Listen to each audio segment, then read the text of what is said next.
To me, no, I'm there. Number 6. What is this guy? The taste of the NFL is the reason I come to the Super Bowl. Wow. It is to me, it's the best. I came for the Fanatics party. But the taste of the NFL is a great thing, too. Well, I could get into the taste of the NFL. The other one I couldn't get into. Yeah, that's a tough one. No, I think it's a great symmetry between food and athletes. I mean, all the athletes end up owning restaurants at some point. It's kind of like the evolution. Right, so and I always like to be like, kind of ahead of things as I was with food and what I've done. So I just really love this whole sports and food and FoodGod and sports and barbecue and all cool places. And, I just think that it's a really great combo that people will enjoy with sports. And how can people follow along? How can they log in? How can they join the Oh, Stunt! You just go on on the App Store, thestunt.com, on the website, and just follow FoodGod, which is the easiest to do. But then the other ones are great because it's great to go in on these sites early because you kind of get your profile names and before things blow up.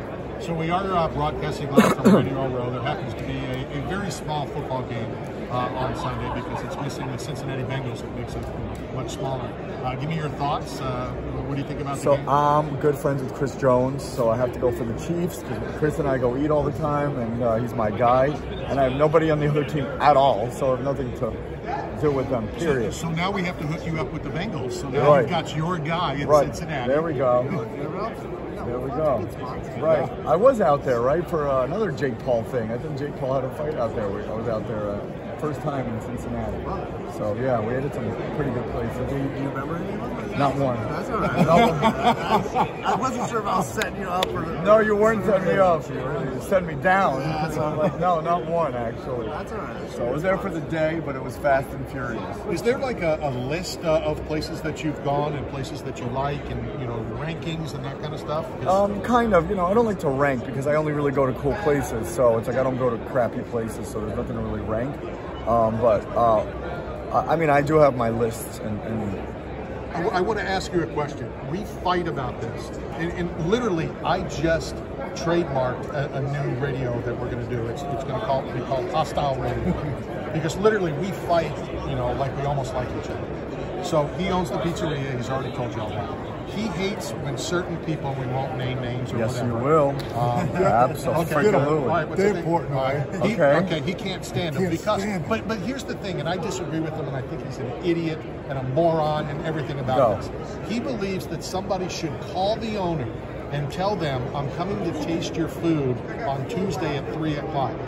So that the owner can be there. Let me finish, because it is your stance. It's not my stance. And my thing is, it should always be the same. And if I'm going to call you, of course the owner's going to come in. I make it perfect. Exactly. Stomp the dough, make a paper It thin. should be both. It should be because you're absolutely not. Did you tell that to Gail Green, the food critic from the New York Times? Like I can't trust. You got to go in disguise. I can't trust my employees who don't care about their job, don't care about You have to, because that's what I'm going to go eat when I come there. Though it's not fair. But they should get a chance to do it together. Like, hey, this is what my favorite business is. Right, but that means I have to do it together from that day on. Of course, in a perfect world, we would love every pizza to be exactly the same that I create with my own hands. But we also know most good pizzerias have pretty much have their style. De Faro in Brooklyn has always been perfect. But I'm saying that it was always consistent. L&B.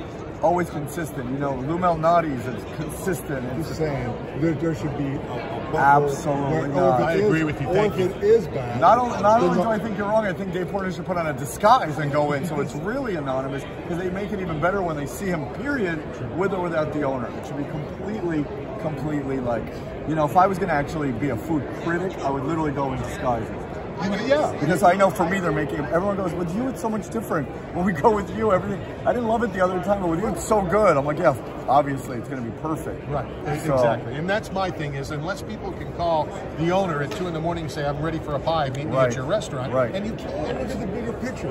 These are family businesses in a local neighborhood, and if you get a bad rating, that business is done. It's not done. It's not done. It's just not extra. But he put people out of business. No, he doesn't kill people. He has people in Louisville. He put people out of business. They lost their restaurants. So you I think there should be a what do I? One place out of like thousand reviews. You should have a redo. You should be able to have a chance to redeem yourself before it goes public. Because a guy with that kind of influence and power, because that's the kind of dough it is, and the kind of cheese they use. They're not going to change it by coming another time. It's going to be maybe a little bit thinner, a little bit crispier, but like shitty pizza is shitty pizza. He said shippy. He said shippy. I said shippy. I said shitty. You saw the ship on the back of my head. Yes, yeah, 933. Was that a 5? No, thank God. I don't have glasses yet. I'm like, yeah, it's a real shippy thing. So. And we argue about it all the time, and I understand as an owner and what he's saying. I understand too, but that's just the life of it. How about Michelin star chefs? You're worried about a pizzeria. They work their whole life. They're like shaking, and somebody comes in and reviews, takes the star away. Oh, they're going to come back because he didn't make it perfect.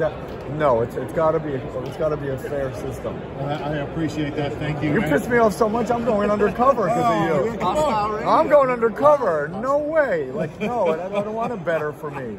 I'm going to keep this segment, and it will be our opening for Hostile Radio. Yeah. Shifty Radio. Right. Now, the most important thing is, when are we going to go out and grab something to eat? I don't know. What's your next stop? Mine's New York Fashion Week after this. I will follow wherever you tell me. Oh, that's what Dave Portnoy said, actually.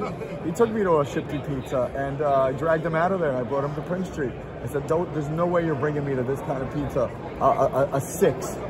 Being FoodGod out of all the places you go to, and I actually dragged him down the street to Prince Street, which I don't think he's ever done. Left a pizza review, walked 5 blocks with me, and took him into that. Yeah, so it's I didn't put up with that. Like, I'm not going to an average. That pizza should close. It's insulting. It was terrible. Pizza. You come to me, I got great pizza. But do you do the FoodGod pizza trick? So you pick up the slice, you get some salt, you put the salt on the actual plate, or wherever it is, put the slice down, and you take the bite. So the crust has a little bit of flavor now, and the cheese is, the cheese, the dough, the crust, little salt on the bottom of the tongue. That's the FoodGod trick. No, FoodGod 101. This is what we're going to do. We're going to add it. I'm going to give you my card, and if you ever come to Tampa, we're not going to let Matt know when you're coming. All right. And we're going to go there so he doesn't know. Right. And we're going to do this properly. Right. I got it. We're going to stunt on him. Don't forget, stunt. We appreciate your time. Thank we're going to take your address. We're going to mail you a care package from 8 Man Strong. Okay. As well as a case of salsa from Blue Smoke Salsa. Okay. Coming on and a case of pizza. Yeah.